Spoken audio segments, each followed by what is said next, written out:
You're listening to Cosmic Cousins, Soul-Centered Astrology. I'm your host, Jeff Hinshaw.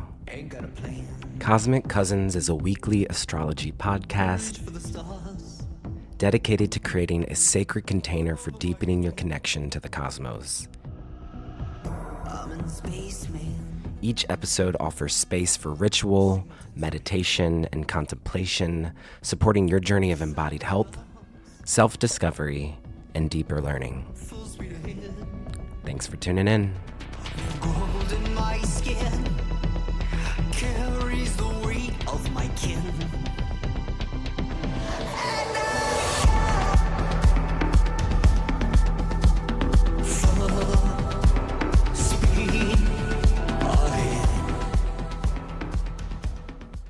Hey, Cosmic Cousins, welcome to this special Cancer New Moon podcast episode right here in the middle of July 2026. On today's episode, we're going to be connecting to many of the Cancerian themes of home and family and belonging, ancestral healing. We're also going to connect in with the current transits. Jupiter has just recently entered Leo. And we also have a beautiful conversation today with Seymour Fox, who is a Cancer Sun tarot reader and a participant in this year's 22-week online Fool's Journey. And so in our conversation, we talk about many different tarot cards, including the Hanged One, the High Priestess, the Moon card, Chariot, Strength, the Lovers, and many others. We'll explore themes of home, memory, devotion, grief, and emotional longing, so you'll want to stick around for that conversation. If you're interested in the intersection of tarot, queerness, academia, and spirituality. So stick around for that conversation. But for now, let's go ahead and begin to start shifting our awareness to the Cancer New Moon.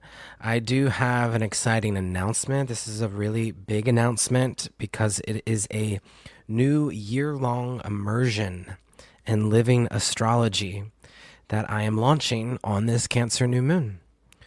So this is going to be the first time ever I'm doing a whole year-long immersion for astrology. It's going to be Cosmic Cousins Soul-Centered Astrology certification.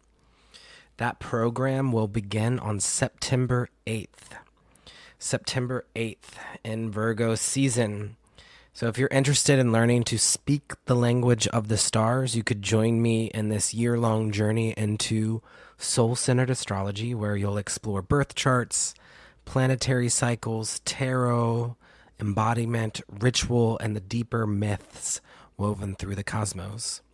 Whether you're beginning your astrology path or deepening your practice, this immersive program will help you build a lifelong relationship with astrology. There are early bird rates available now, and so you can go to cosmiccousins.com to learn more and click on certification. And it goes over the different rates that are available.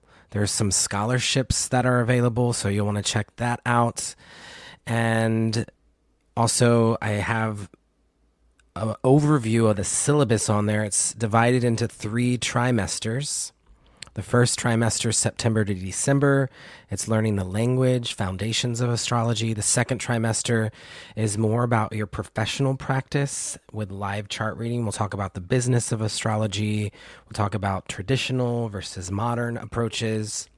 And then the third trimester gets a little bit more mystical. We talk about ancestral healing, the intersection of astrology and tarot. We get into ritual and boundary setting, karmic healing, and astrology and the body. And so that third trimester is May through August.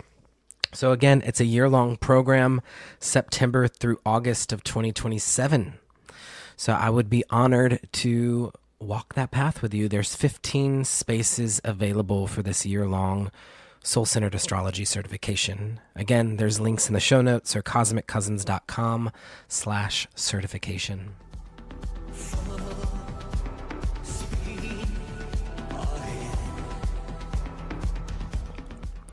So now let's drop into the invitations of this Cancer New Moon. The sacred pause before this next chapter in our life. I rest, I feel, I nourish. These are the 3 phrases I have for us. I often will encourage 3 phrases. You might pull a tarot card for each of these phrases, or you might fill in the blank. The sacred pause before the next chapter. I rest, I feel, I nourish. If you'd like to look along with what I'm saying and communicating for this podcast episode, you can always go to cosmiccousins.substack.com, where I have visuals and also the written words out that I'll be reading from.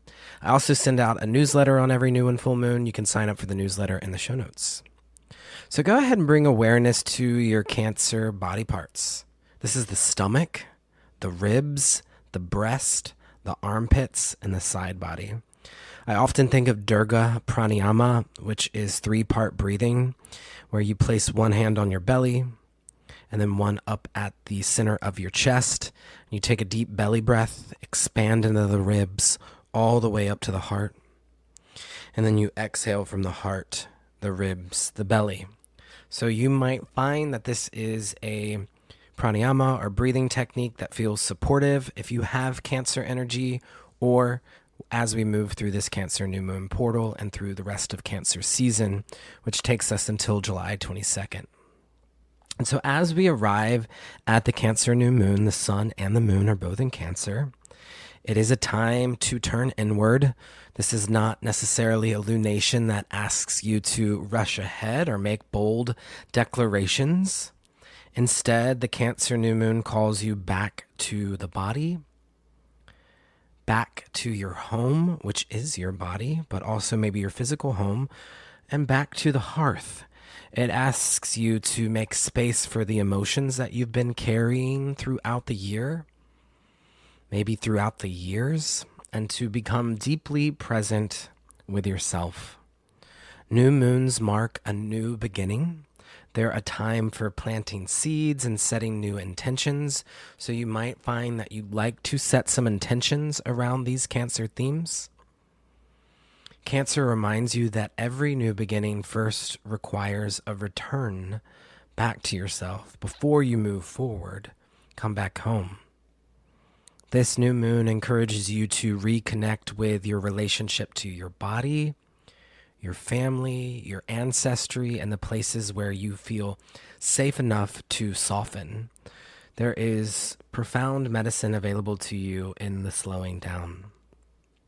I'm calling this a pause before the next chapter because there's a lot of fire and air in the sky. And so this Cancer new moon does provide us this place to reconnect to the water. Jupiter recently entered Leo on June 29th at the beginning of Cancer season, where Jupiter will remain for the next year. Jupiter will be in Leo. This ushers in a time period of expansion around the Leo parts of your chart and your heart. This is expansion around creativity, joy, confidence, and heart-centered growth. It can also exasperate Leo as well, maybe making things feel overly dramatic or ego-centered, or perhaps exasperating burnout or shame. However, this Cancer new moon reminds us that there is still important emotional processing that is unfolding in our life before we fully step into this new Jupiter and Leo chapter. This new moon also arrives near the Mercury Cazimi, which is the midpoint of Mercury retrograde, when Mercury is closest to the sun. Symbolically, this is a moment of insight that's born from reflection. So again, rather than charging ahead, this Cancer new moon, this Mercury Cazimi, this is a time to reconsider, revise, and listen carefully for what wants to emerge. As a reminder, 2026 is a collective Wheel of Fortune year and a Magician year. Through tarot philosophy, if you add up the digits of 2026, you get 10, which is the Wheel of Fortune, which then narrows down to 1. So both of these are connected to these cards. Jupiter corresponds with the Wheel of Fortune. Jupiter just entered Leo. This invites trust in the unfolding cycles of growth and opportunity and destiny that are unfolding in your life, while Mercury is having its Cazimi, and Mercury's the magician, and this aligns with the magician. Mercury is connected to the magician, and this reminds us that clear intention and skillful communication shape what we create. So while we may have this sense of new possibilities that are beginning to stir on the horizon, there's a lot of changes taking place in 2026, a lot of opportunities for setting out on new adventure. This Cancer new moon moment asks you to honor the emotional groundwork in your life before leaping towards what's next. When we observe Cancer through an esoteric lens, we'll look to Neptune, and Neptune is currently in Aries. Traditionally, Cancer is ruled by the moon, making this new moon especially potent for the themes of intuition, emotional healing, past life healing, ancestry, dreams, memory, our connection to the past. Esoterically speaking, though, Cancer is connected to Neptune. So beneath the protective shell, Cancer carries this deep sensitivity to the unseen realms, to the oceanic waters of intuition, imagination, and collective memory. We might also find that with Neptune. Neptune expands Cancer's natural ability to feel beyond the individual self. Neptune invites a relationship with compassion and spirituality and the mysterious currents that connect all beings for Cancer. And so you might look to Neptune on this Cancer new moon and for the rest of Cancer season in your own chart and also in the current transits. This is especially meaningful because Neptune has recently stationed retrograde in the sign of Aries. Neptune entered Aries this year fully into this cardinal fire sign. Neptune reached its point in Aries to 4 degrees and stationed retrograde this past week. And Neptune will now return to 1 degree of Aries by the time we reach Sagittarius season in December of this year. So if you have planets or angles between 0 and 4 degrees of Aries, you may be revisiting an important spiritual initiation that began earlier this year. Neptune in Aries asks a lot of questions, but a few of them that I've written down in reflection on this Cancer new moon is, how are you taking action from your soul instead of your fear? How are you taking action from your soul instead of your fear? How are you showing up for your spiritual practices? What does devotion look like to you now? This transit is helping us discover a more intuitive form of courage. Rather than acting from impulse, Neptune in Aries is teaching us how to let spiritual wisdom guide our actions. And so now we've talked about Jupiter in Leo, and we've also talked about Neptune in Aries. But what about the other 2 outer planets that are at play on this new moon? Let's get into it. There is a rare basket formation that's taking place in the sky right now. And I think it's one of the most fascinating features of this new moon and of the next few weeks. It forms the half of a hexagon. We have Pluto in Aquarius that forms a sextile to Neptune in Aries. That forms a sextile to Uranus in Gemini. That forms a sextile to Jupiter in Leo. And they'll all meet at 4 degrees. Together, these planets create a basket or half of a hexagon that's weaving together some of the most significant outer planet transits of our lifetime. Each planet contributes to its own invitation. We have Pluto in Aquarius, which asks for deep collective transformation, intergenerational healing, and a new understanding of humanity. We have Neptune in Aries, which is inspiring spiritual courage, intuitive leadership, and faith in your own individual's path. Then we have Uranus in Gemini, which is accelerating innovation, communication, education, and entirely new ways of sharing information and connecting with one another. And now, Jupiter has officially entered Leo, expanding creativity, generosity, romance, playfulness, and the courage to live from the heart. So together, these transits describe a world that is undergoing profound change. There might be a bit of tension. The opposition that's taking place in this basket is Jupiter and Pluto, which I think is one of the defining themes of the coming year, is this growing opposition between Leo and Aquarius, which will be further escalated when the nodes of fate shift into this polarity at the end of month on July 26th, where the nodes of fate will be in Leo and Aquarius for about a year and a half. And so Jupiter in Leo wants us to express ourselves boldly. Jupiter in Leo wants us to embody our truth, face our fears with authenticity, to celebrate life, to create generously, to practice vulnerability, and to love more fully.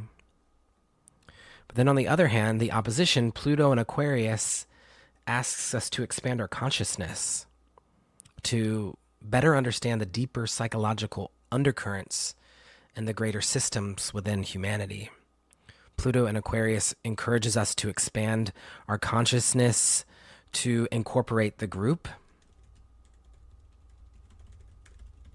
to take accountability for our collective wrongdoings, and to develop new vocabulary for our evolving times, to seek greater awareness of the truth behind our collective history. So on a challenging day, this is a metaphor or an example. This could look like two people who are falling deeply in love with one another, which might be Jupiter and Leo. But they're finding themselves divided by fundamentally polarizing worldviews. There may be a divide between the head and heart, and then a need for parts of the self to die and to be reborn, Pluto, in order for a new authentic self to emerge, a self that is more deeply free and connected to the collective. So from a soul-centered perspective, this Jupiter-Pluto opposition empowers us to channel our creativity and love into service for collective transformation.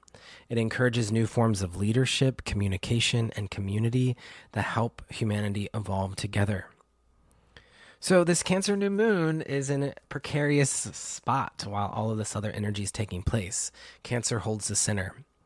And interestingly, this new moon occupies this unique position within all of these larger transits. And so Cancer forms a quincunx to Aquarius. Cancer squares Aries, and it sits between Gemini and Leo, making it something of a quiet mediator amid this kind of louder conversation that's happening elsewhere in the zodiac. So there might be some demands that are competing for your attention right now.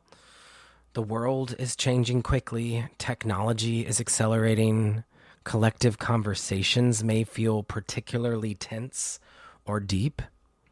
And so Cancer gently reminds you that none of that matters if we lose connection with ourself. And so that invitation is simple for us. It's a balm. Rest, feel, nourish, come back home to yourself. This is the sacred pause before this next chapter in our life. And so the pace may quicken or evolve as we head into the rest of July and August. And so this Cancer new moon offers a sacred pause before next month's Leo new moon, which arrives as a solar eclipse and activates many of the larger planetary configurations that are currently taking shape around us. And so as we head into the rest of July, once the sun enters Leo and into August, the invitations towards courage and visibility and transformation become even more pronounced. So for now, on this Cancer new moon, let yourself exhale, sink into your body, listen to your emotions, feed yourself well, allow yourself the gift of stillness while it's available to you. The seeds that you plant at this time through rest and reflection will support the tremendous growth that's unfolding for you in this coming year. So let's take a deep, nourishing breath into all of that and into Cancer's body parts, the stomach, the ribs, the breast, the armpits. Wishing all of you Cancers who are tuning in a happy birthday solar return. Those of you who are Cancer moon or Cancer rising, or to whatever parts in your chart you have in Cancer, I'm sending a love blast to those parts of you. Let's begin to transition into our special conversation with our guest today, Seymour Fox. Before we do that, I just want to remind you that, again, there is enrollment open for the Cosmic Cousins Soul-Centered Astrology Certification, a year-long immersion in living astrology with me, Jeff Hinshaw.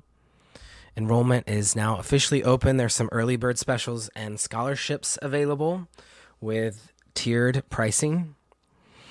And the program begins September 8th. So if you'd like to learn to speak the language of astrology with me, you could check that out at the links in the show notes or visit cosmiccousins.com, and then you can click on certification.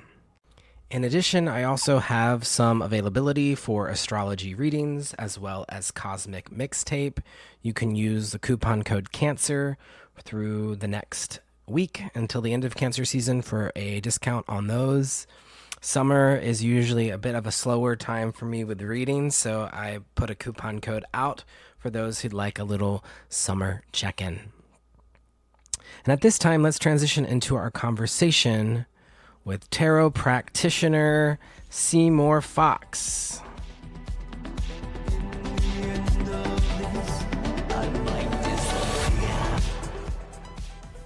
Today on the podcast, I'm delighted to welcome Seymour Fox to Cosmic Cousins. Welcome to the podcast. I'm very happy to be here, Jeff. Thank you. I'm going to just read a little bit of like a bio intro for you, but Seymour has been reading tarot since their teenage years in California in the early 1990s. Their work is rooted in intuition, analysis, creativity, and compassion, offering readings that help people arrive more deeply at what they already know. They read primarily with the wild unknown and tarot of the holy spectrum, and their practice embraces abstract, nature-based, and non-binary imagery.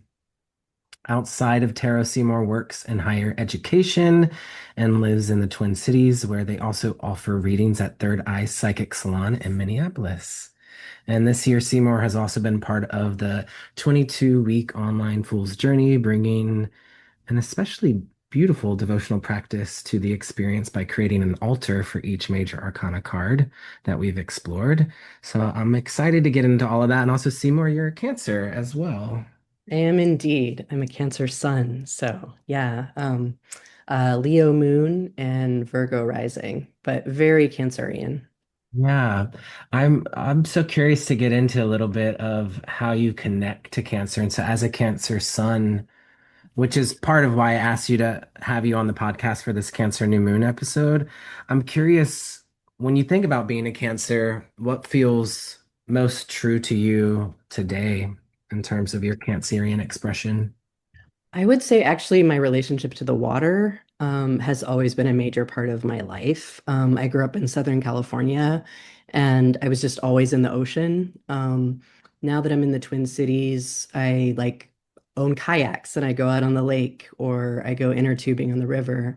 And I probably use too much water in bathing every day. Um, but it really helps to center me. So I would say I do really deeply relate to the idea of cancers really being interested in the home and the domestic. I do have a cancer shell. Um, and so I think I'm pretty, everything that you associate with cancers, including some moodiness, is very true of me. I feel more ruled by the moon, than solar energies in general, but I've got that Leo moon, so I've got a little bit of the sort of opposites going on there. Yeah, you have the sun and the sign ruled by the moon, and the moon and the sign ruled by the sun. Yep. That's interesting. What we would use a term in astrology, which is mutual reception. So each of those planets are mutually receptive with one another. And I think of like an infinity symbol that unites those two. And so it's just interesting for you because it's your luminaries, which the sun, moon, and rising are like the main energies. And why don't we do that first, actually, which is Yeah. call it personal myth making. And it's where you take your sun, moon, and rising and it makes a little story. And so these are little preset phrases that I've already created for each sun, moon, and rising. And it makes like a little, almost like a Mad Lib story that is you. So I'll share with you your personal myth and then trust like the first memory or emotion or sensation that comes up for you when I share your personal myth. Okay. So you are the nurturing crab, Cancer sun. So the sun sign is like the character of the story. The moon is the backdrop. Leo moon is front and center on stage. So already thinking about this crab that's on stage. So nurturing crab, front and center Yeah. on stage, offering your services to the world, Virgo rising. Yeah, I sort of, when I think of that, I think of the whole sky, like a night sky, like lit up by the moon, and a kind of brightness about it because of that Leo energy. Um, and in terms of nurturing, I think that that fits with the way that I think about teaching, which is what I is my day job, but certainly also the way that I think about professional readings when I'm reading tarot. I feel like I partially read the cards because I want to give something to someone else. And I feel like, we can read our own cards only so much. But I actually prefer reading for strangers than I do people I know well. I like just that feeling of kind of, I guess it's that moon energy of reading something that is unexpected to me that I can sort of see inside, and that's how I feel when I read. So yeah, that being of service is a big part of how I think about teaching and how I think about reading. Yeah.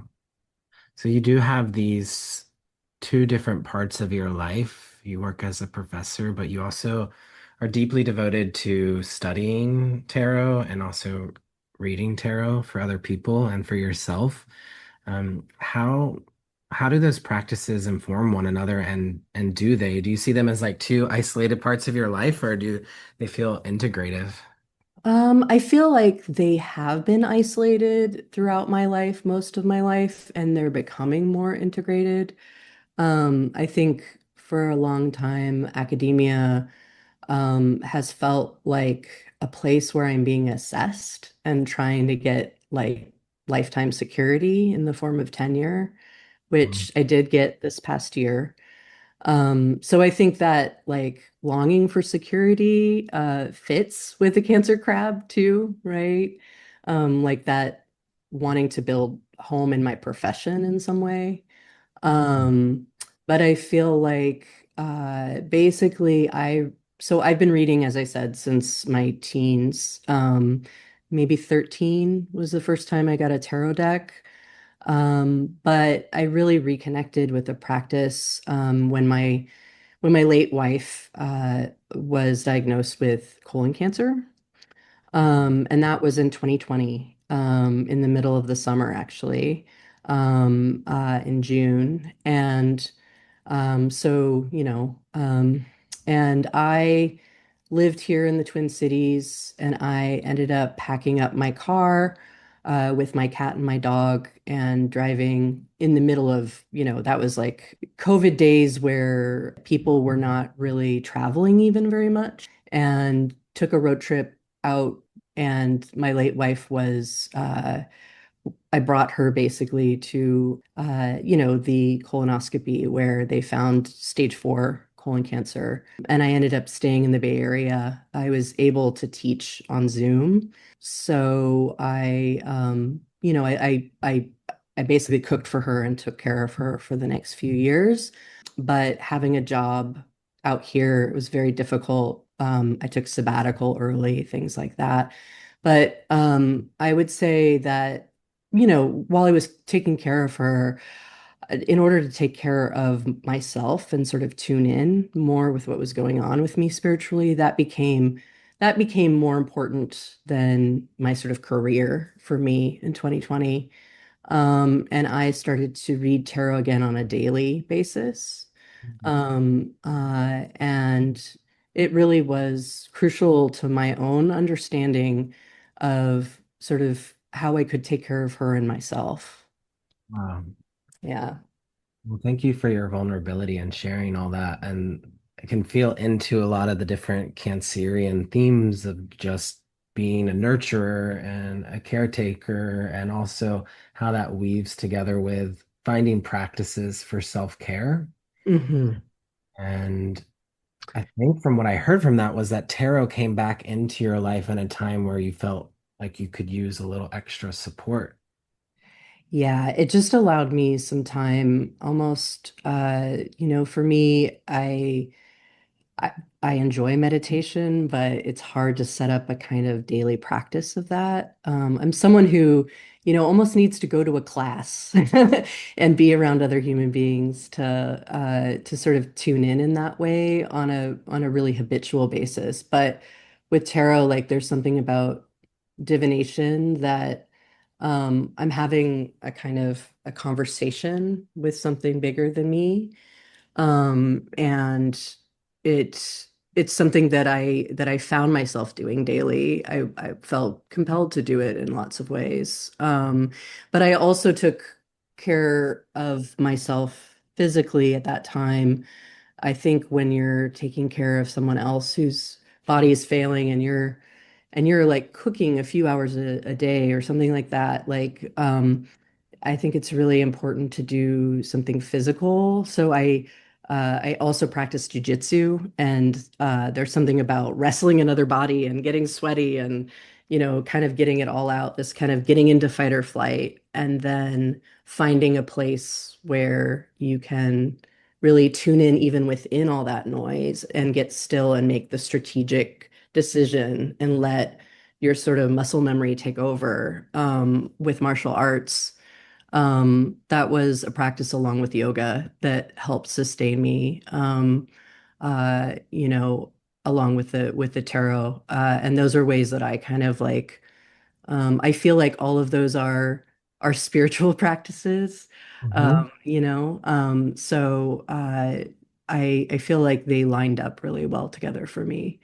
But I think, you know, I had the privilege of being able to zoom into work at that time, and a lot of people didn't. So I was able to give myself care in order to give Beth care at that time, partially because of the flexibility of my position.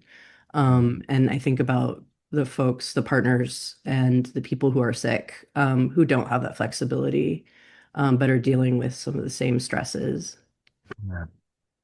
Yeah, a few things. One is that we're gathering on the Cancer new moon. And so the sun and the moon are both in Cancer. So this is a time where we might be more supported in processing our emotions. It could be our emotions from over the last year. It could be emotions over the last 6 years, 12 years. There's bigger cycles. And so I'm hearing that in some of your share of just this is a time of the year, Cancer New Moon, that's supportive of us just taking a moment to ourselves, whether it's like making a nourishing meal for us or, closing the blinds and turning the Zoom camera off and just going a little bit. This is part of the invitation of the Cancer New Moon. So that's the first thing I just want to name and reflect back. And the second one is while you were sharing a lot about your experiences, I kept coming back to this idea of Cancer being a cardinal sign.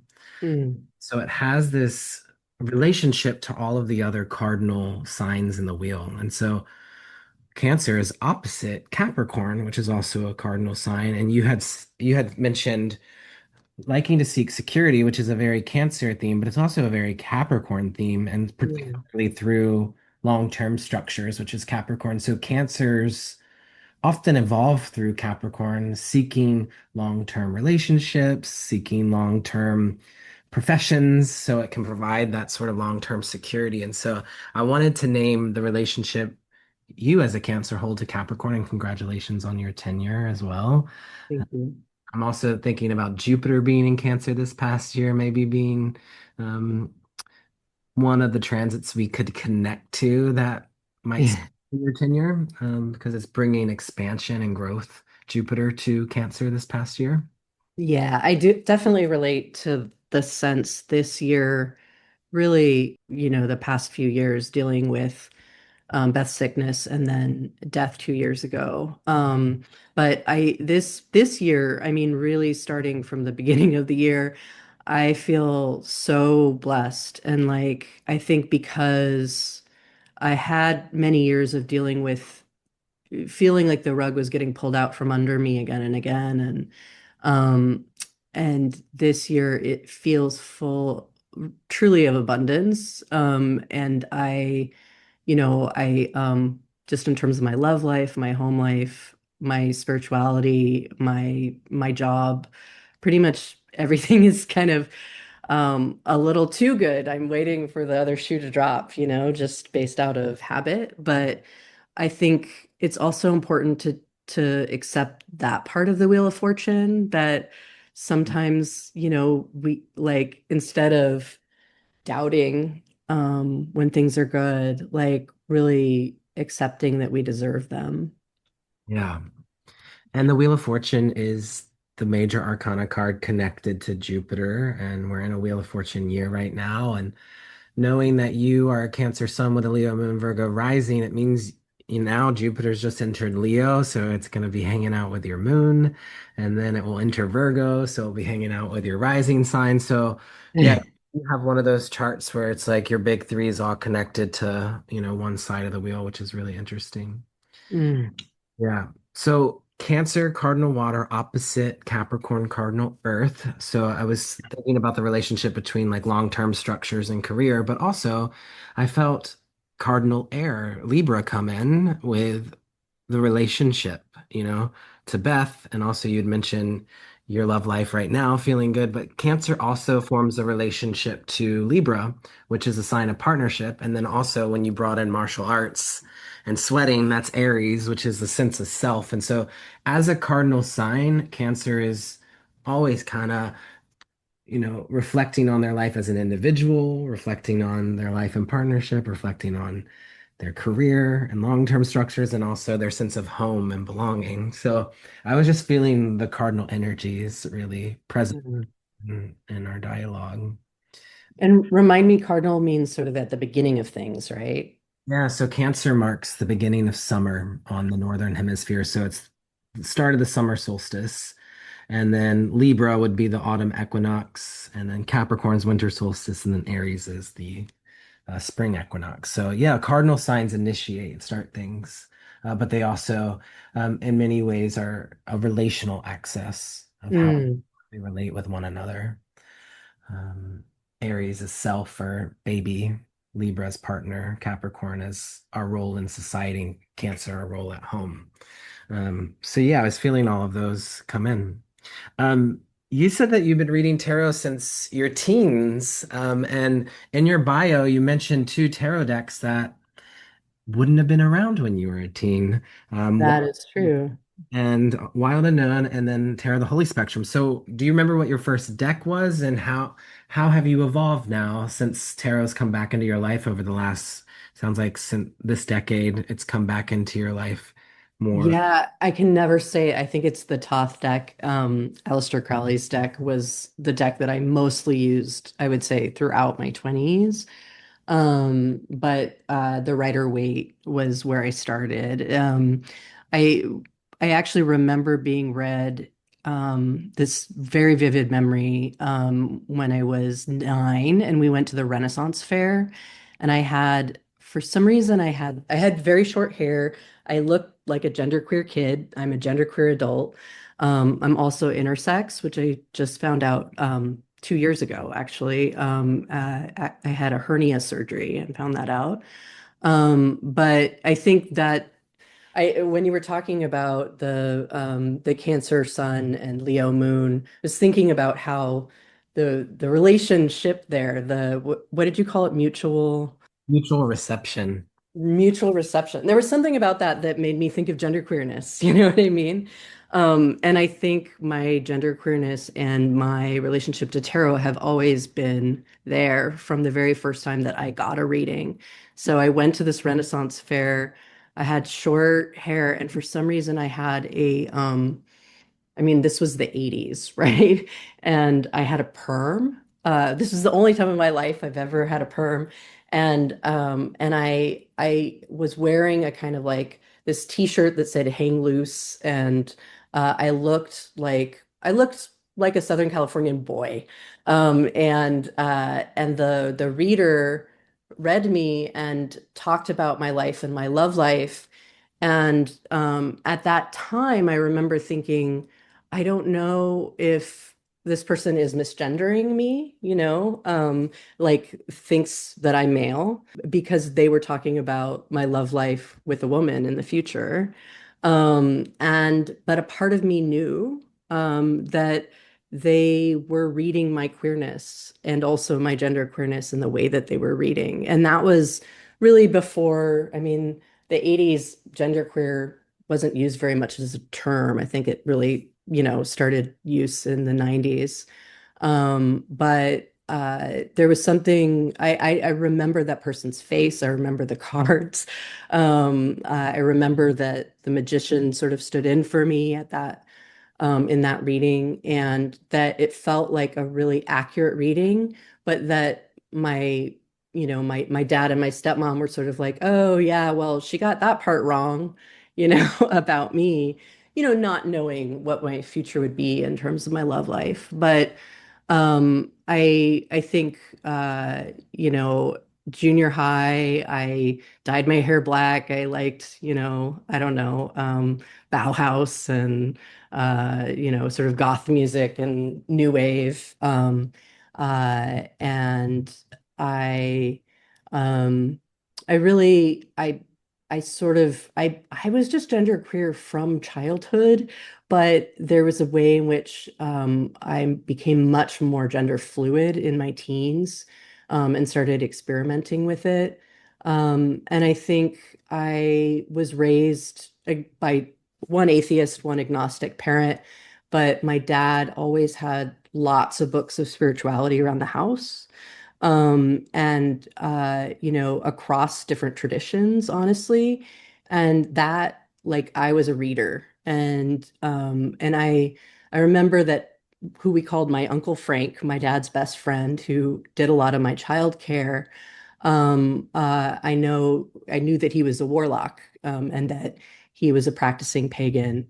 And he spent a lot of time with me, and I trusted him, and I learned about witchcraft. And so I feel like it just kind of naturally evolved that I was attracted to the tarot. Um, and I think I started how a lot of us start, with just that little piece of paper booklet in the Rider-Waite with just a few, associations of words with each card. But I read enough that I accumulated a kind of understanding, and um, I became fluent, And I think now my relationship with tarot and with the decks you mentioned is a lot more intuitive. I think for me, I really needed to understand the archetypes deeply, and develop a relationship that was more like translation, just as a base understanding. And then from there, I've kind of let myself let go of some of those attachments and build really my own relationship to the cards, that changes really depending on the reading and the way things are laid out. So I'd say that I read using the archetypes, but also intuitively, both things, and they're working together in how I read. Yeah. And I think a lot of that resonates with my approach as a tarot reader too, and also just a space holder. And you've been part of this year's Fool's Journey, which is a 22-week ritual immersion through the major arcana of the tarot. And we're actually tomorrow gathering for our second to last gathering, which is for Judgment. Mhm. Pluto's card. And so you're about to complete the Fool's Journey. How has this experience been for you? And how has this informed your practice? And has it? I know you've been building altars too, which I'd love to talk about. Yeah, well, I think that that sort of fits with this other layer, another deepening of my relationship to the tarot. I feel like it's one thing to have a professional practice of reading or, developed your own spreads and have a way that you understand your own understanding of the cards. But there are also portals, and I think the way that we're looking at the major arcana and the kinds of practices that we're bringing to class, what I really love about it really is the ritual immersion part. That it's not just about learning about the meanings of the cards, although of course we discuss those, but it is about kind of living in relation to the cards. So for me, that's been the part where I've deepened my practice like through your class, and I would absolutely recommend it to anyone who's interested, especially if you have a relationship with the cards but you want to get yet deeper. What I like is just we, do basically we meet about one of the major arcana cards each week, and there's a few sort of breaks in between. But it's more than just putting that card on my altar and thinking about the associations I have with it. I've tried to also almost think about experiential ways in which I can kind of live in relationship to the card for that week. So, for example, for the Hermit, I did a silent retreat. Um, and for the Strength card, my partner and I went and saw big cats in a sanctuary. And we had an experience that didn't feel actually that great to us. It didn't feel like we could connect with the cats because of a lot of discussion about how they were tortured, which I understand at the sanctuary they were trying to get people to donate, but it was really hard to sort of spend time with these magnificent animals and then hear, how they were mistreated while we were connecting with them. And so we were driving home and we sort of stumbled upon a wolf sanctuary that was actually closed. And we just walked up to check it out. I called, there was someone there. He said, I'm sorry, we're not open, but you can, walk up and see if you can see the wolves at least, if you get to the top of the ridge. We started just walking to the top of that ridge and then down closer to the wolves. And he ended up coming running out and offering us a private time with the wolves. We were able to get the normal tour, just the two of us, but actually feed the wolves through the fence and throw pieces of just, raw meat over and really look them in the eyes. And so I feel like um, one of the like gifts of this experience is being taken through guided meditations that have to do with each card, learning, a deeper level of the connections between the cards and information that maybe, has escaped me, but really adding to my understanding that is intellectual. But it's really this spiritual relation that I think just by being in a small community of individuals who are all really placing themselves in ritual and relationship to these keys or portals, it has transformed my life. I fell in love within the Fool's Journey with another fool, and I think we haven't been out about that in the class, but I'm assuming we're getting to talking about that with the world probably. But the first time we kissed was the week of the Lover's card. And I feel like I think by by really opening myself to the initiation that is part of the fool's journey, I have had my life profoundly shaped by by these keys, and I feel a more than just material world experience is happening, and it's hard to know the words to talk about that. I think that if you go deeply into these archetypes, I think that you'll find that spiritual connection, that your life will be changed, how you understand your sort of ordinary reality Yeah. changes. Yeah. So you've like fully immersed yourself, and particularly the first year, I think anyone does a fool's journey because there's one fool this year that it's their third time going on the journey, which is Rochelle, and who's been on the podcast before. And for me, this is like, I think like my ninth or 10th time. I need to go back and actually count.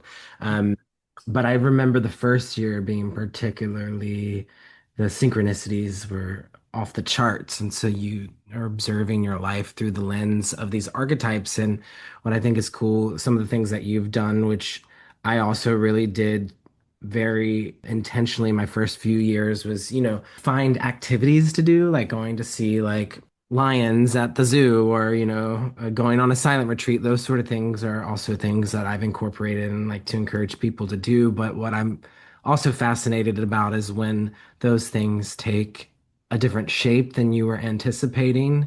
Like Hmm. saying that maybe it brought up some certain things about, the lions being in captivity, and but I also think that there's strength medicine in that too. Like it allows Yeah. you to take a deeper look at this archetype and also how it's evolving throughout time. And the strength archetype in particularly is one of those that the actual image has changed over time, from someone, beating a lion to then someone feeding a lion. And Mm. even in modern times, I've seen it as someone um, with a dog or a wolf, or, like instead of a lion, like the animal has changed over time. And so, yeah, these archetypes are growing and evolving, and they also have a lot of ancient truth to them too. But yeah, I think uh, once we complete the journey at the World Gathering, you can look back at it all. And so it's interesting the timing of the Fool's Journey this year lining up with a Cancer new moon and this Judgment card, because we're going to talk a lot about intergenerational healing, which is another theme of Cancer, is ancestral healing and intergenerational healing as well. I had shared with you the esoteric phrase for Cancer. Mhm. And I sometimes like to bring those into our meditations, and I shared it with you before our call so you could maybe spend a little bit of time on it. But um, I'll read the esoteric phrase, and I'd love to hear what it's brought up for you. So, again, as a reminder, each zodiac sign has a different esoteric phrase associated with it, through the lineage of esoteric astrology. And the phrase for Cancer is, I build a lighted house and therein dwell. Yeah, so I was thinking about this in terms of in the Fool's Journey, the card that was pulled for me on the first half of the journey was the Chariot.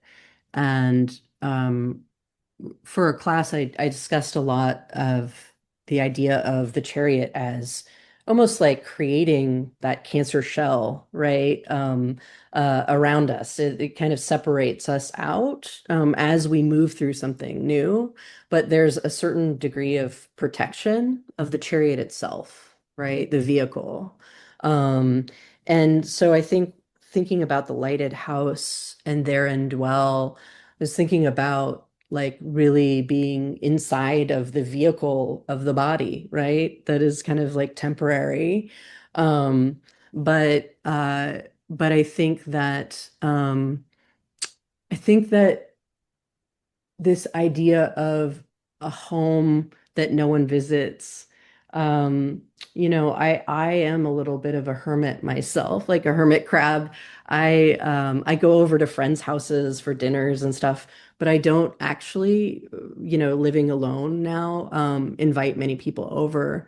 But I'm right, I think with this year of abundance, like things are changing, and I'm kind of like allowing myself to let down a little bit of my shell and let folks in and kind of imagine a home where like others want to dwell. But I think you can be a beacon, you can be a light, but you there's something about also being a caretaker, someone who's trying to nurture others, where sometimes you can try to almost like offer your light to someone else. And I think invariably what I found is that although I do believe that we can use our energy for healing, um, to some degree, it's more healing when you kind of light yourself up first rather than trying to push your energy out to another right away. And if you don't have that sort of, if you aren't that beacon within yourself, it's harder to really like share and offer a home that others want to be a part of, where they feel safe. So I think being a Cancer is a lot about thinking about boundaries, like having your own good energetic boundaries. Um, Practicing some psychic protection, recognizing when your empathetic side has almost taken over in a kind of like is happening automatically and you're not making the choice to kind of help another through offering an understanding of them. But it's just part of your life. Everywhere you go, someone wants a piece of your energy. So I think I've been a little bit more careful about sort of boundaries and thinking about that chariot as something that I do need to protect a little bit, in order actually to offer my light to others and for them to, see it the way that I want to project it, which is, in a kind of pure way and benevolent way. Yeah. But I also, do you mind, you said something that I was really interested in, which is about the Mhm. ritual. And I think I just described, the sort of the off experience of going to the sanctuary with the cats. But we Mhm. learned that that's really part of the medicine of the card. And I think the card that was the hardest for me was the High Priestess. And I wanted so badly, to connect with this card that represents, intuition and sort of seeing beyond the veil and the unseen. And I feel like that's so much a part of how I experienced divination. But the actual week, I ended up with a kidney infection and, needing to get myself to the hospital in the middle of the night in excruciating pain and just being kind of on the like an liminal space between kind of like, I don't know, like feeling alive and not, being in this situation where I was hospitalized. And I I think that experience of the week was also the medicine of the high priestess, like how I experienced just waiting in a hospital room in excruciating pain for the doctor to be able to even administer anything. Um, it wasn't something I would sign up for again, but it informed the way that I thought about that unseen access.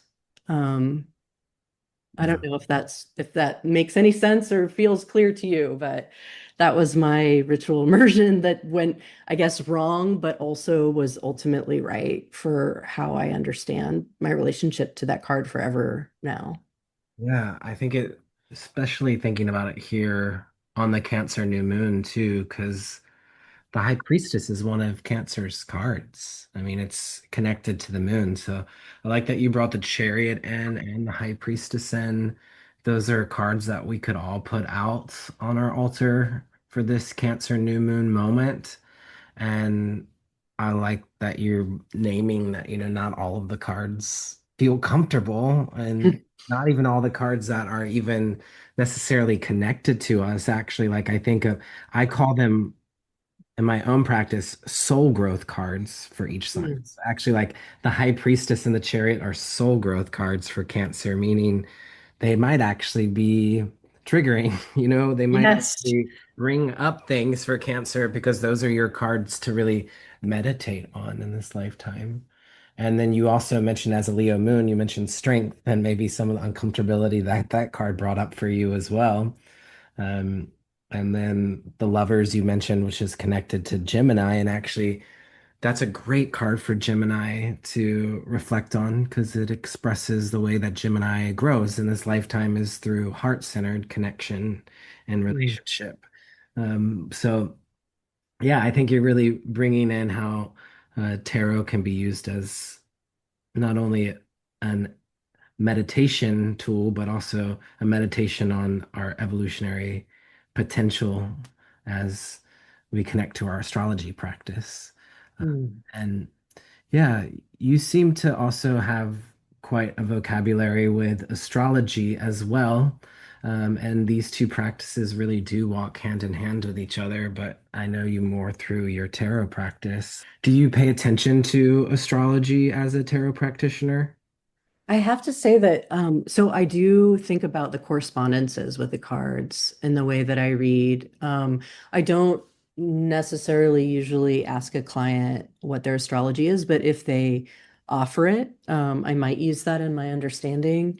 But I would say that, mostly it's been by exposure to other readers, because a lot of the readers that I respect most are also deeply interested in astrology. And I think I'm still building up kind of literacy, I guess, or understanding of astrology as a kind of a language of symbols and archetypes that is related to tarot that can help deepen an understanding of tarot. But that's mostly how I've used it.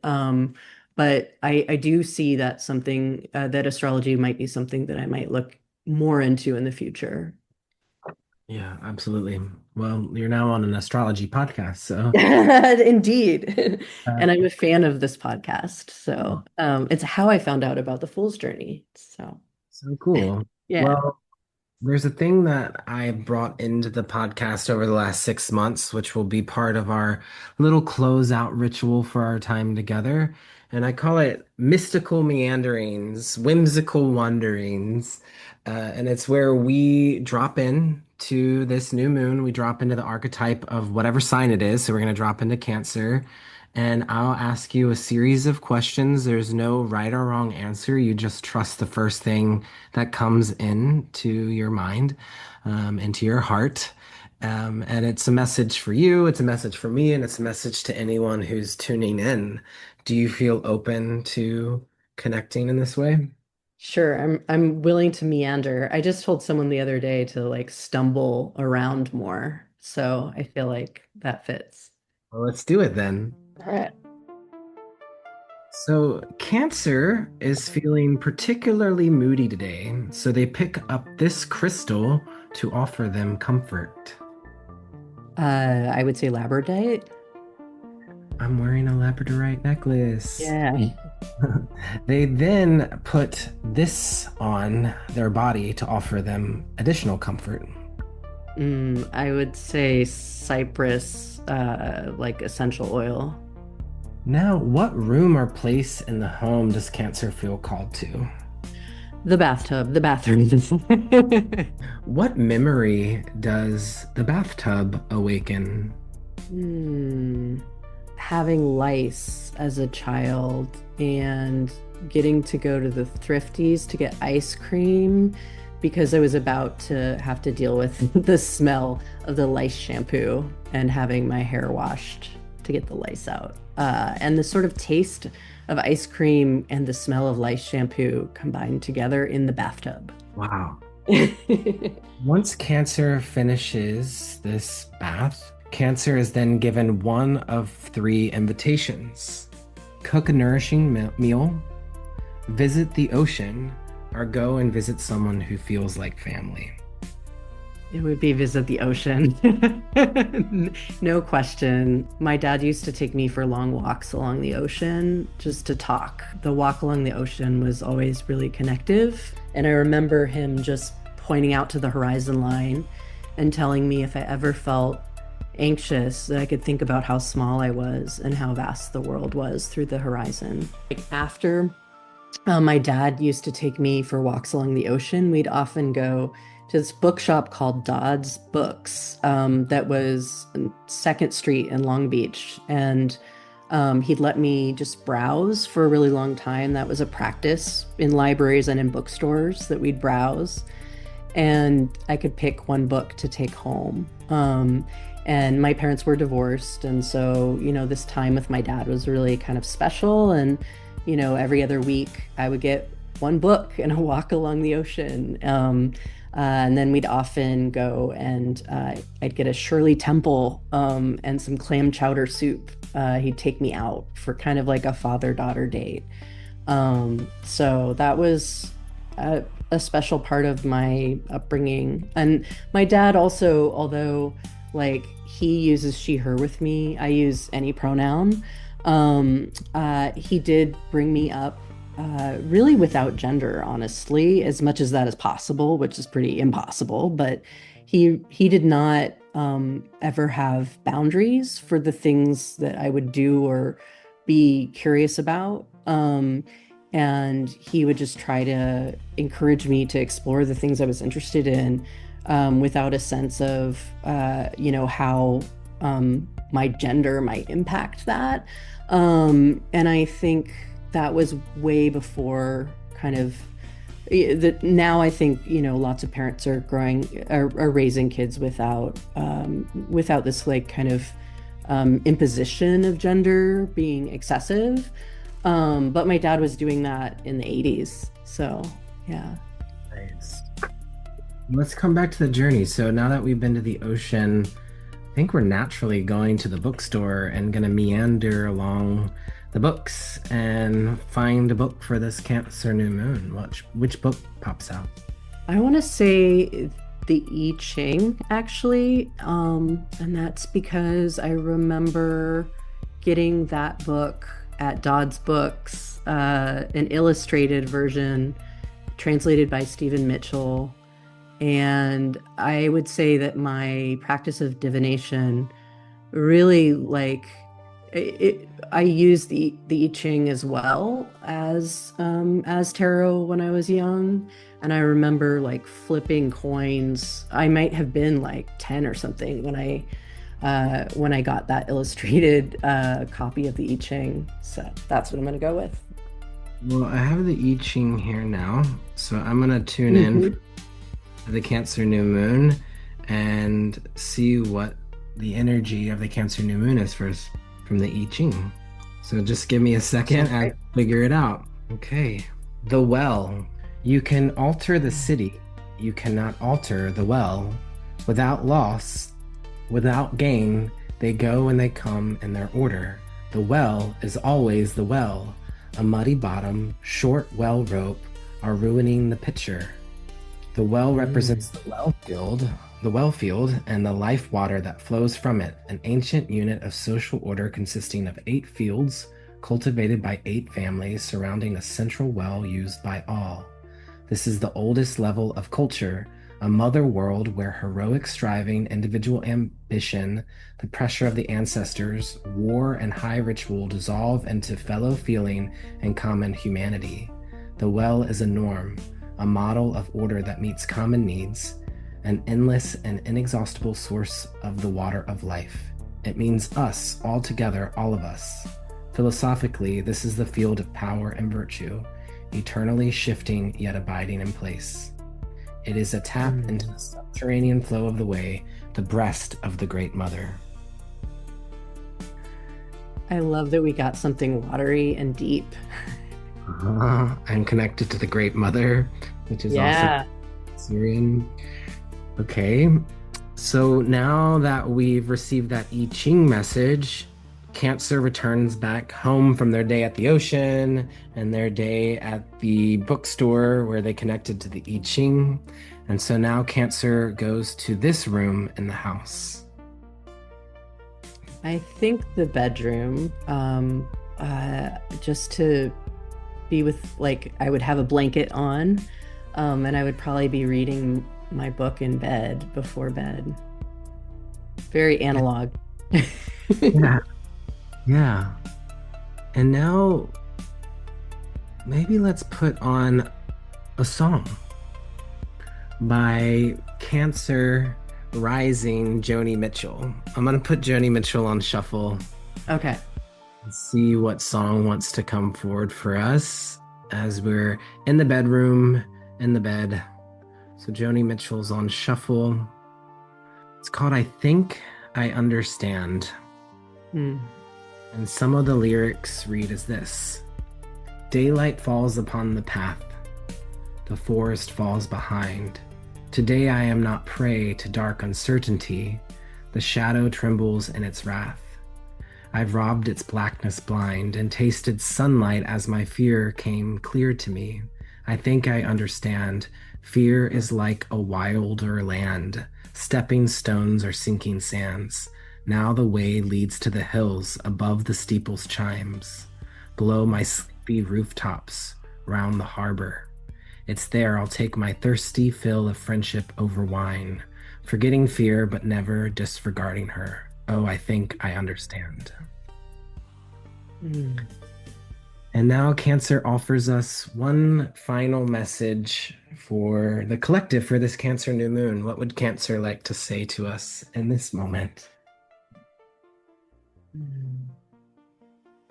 I don't know. I think just stretch out and enjoy the feeling of the sun on your skin. That's the feeling I'm getting right here in the middle of summer. That just being exactly where we are is part of the path, however we're feeling.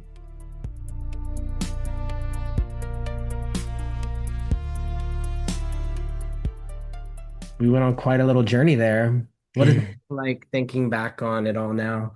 You know, from the labradorite to what was the essential oil?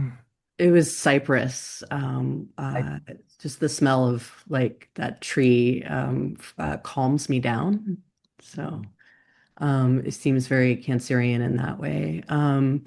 But I was thinking about the well and the lyrics for the Joni Mitchell song. And I feel like in those lyrics, the way gets mentioned, and in the description of the well, the way gets mentioned too. But what I like about the lyrics of the Joni Mitchell song is that it is it isn't about trying to avoid fear or avoid things like grief or like dealing with someone who is dying. Like these are a part of our experiences as humans, and um like not disregarding fear, like recognizing it, like looking it straight in the eyes, and I think there's something about those lyrics that I felt like they offered a kind of meandering in their own way, right? And a recognition of like the path is kind of winding and includes things that might feel uncertain, things that might um, not be what we would want to move towards necessarily, but they're all part of our experience. So I feel like um, I feel like Cancer has room for our emotions to change and for our experiences to surprise us. Um, and that's the sort of message I'm pulling out of it. Also with the well, it reminds me of one of the sort of stories I tell often when the tethered one or the hanged one comes up as a card. It's I think it's like a Zen koan, and Mae Martin, the comedian, talks about this story as well in one of their stand-up sets, and it's basically, a person falls into a well, and halfway down, they sort of grab a vine on the way down, and they're holding on for dear life. And they look down and there's a beast at the bottom of the well. And so if they let go, they're going to just drop into the beast's jowls. And they look up to see if they can hoist themselves up from that vine to another one and maybe get themselves out. but at the top of the well, there's a beast growling down. And Mm. so even if they were to hoist themselves up, they would be eaten. And they turn to the vine and see a beautiful bloom, and they take pleasure in how gorgeous that bloom is in that moment. Um, so that's the message I'm getting from our meandering.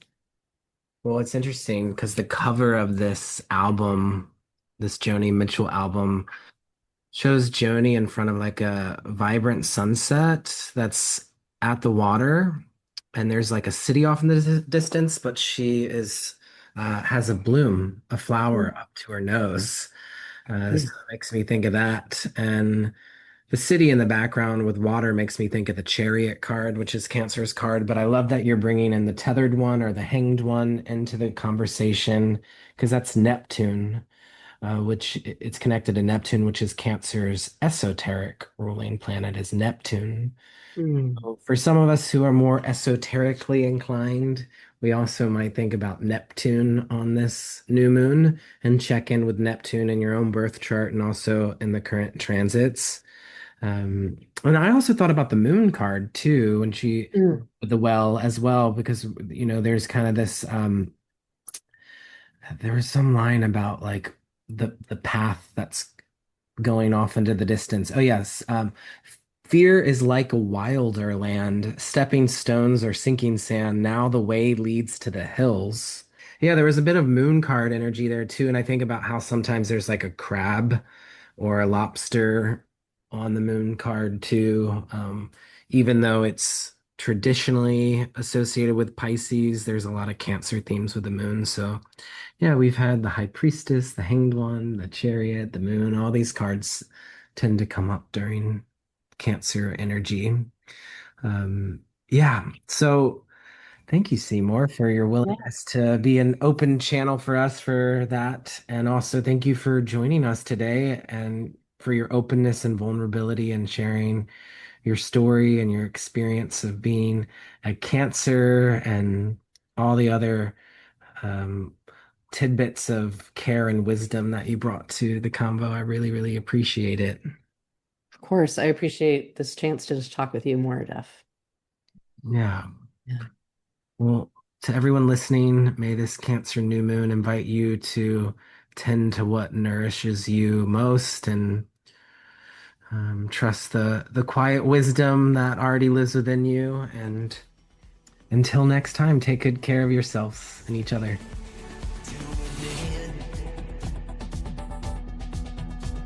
I knew I had to go to this place once in my life. As always, thank you for tuning into the podcast. If you'd like to support my work, consider becoming a subscriber. You could book a tarot or astrology reading with me through Cosmic Cousins or join the year-long astrology certification program, which is now officially open for enrollment. And again, thank you to Seymour Fox for being on the podcast for this Cancer new moon. I absolutely loved the story about the two beasts, one at the bottom of the vine and one at the top of the vine. And this reminder that we are invited to pause and rest and truly stop and smell the roses on this Cancer new moon. It takes that kind of familiar phrase to a whole other level, a call to be present with the beauty and the tension of the moment that we're living through. And so I'm definitely feeling that energy here on this Cancer new moon as we're caught between two beasts, which could be the Jupiter and Pluto opposition.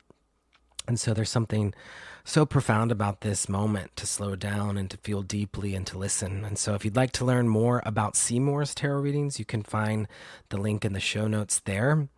And if you'd like to book a reading with me or sign up for the year-long program, I would be so honored to hold space for you in that way.